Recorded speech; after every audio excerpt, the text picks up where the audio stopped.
കേൾക്കണേ, സഹോദരാ കേൾക്കണേ.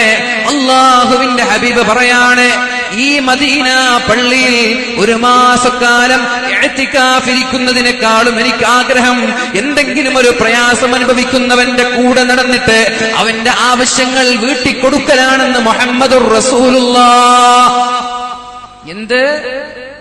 എന്തെങ്കിലും ഒരു ആവശ്യമുള്ളവന്റെ കൂടെ നടന്നിട്ട്, ഒരു പേപ്പർ ശരിയാക്കാനുണ്ട്, അല്ലെങ്കിൽ ഒരു പെൺകുട്ടിയുടെ കല്യാണം കഴിച്ചു കൊടുക്കാൻ, ഒരു വീടെടുക്കാൻ, ഒരു ജോലിയുടെ ആവശ്യം, എന്തെങ്കിലും ഒരു ആവശ്യമുള്ള ഒരാൾ നമ്മുടെ സമീപത്തേക്ക് കടന്നു വന്നിട്ട് എന്നെ ഒന്ന് ഹെൽപ്പ് ചെയ്യുമോ, എന്നെ ഒന്ന് സഹായിക്കുമോ എന്ന് ചോദിക്കുമ്പോ ഞാൻ അവന്റെ കൂടെ നടക്കലാണ് പരിശുദ്ധമായ ഒരു റക്അത്തിന്റെ 1000 റക്അത്തിന്റെ പ്രതിഫലമുള്ള മസ്ജിദുൻ നബവിയിൽ ഒരു മാസക്കാലം ഇഅ്തികാഫ് ഇരിക്കുന്നതിനേക്കാളും പുണ്യമെന്ന് പരിശുദ്ധ റസൂലുള്ളാഹ്.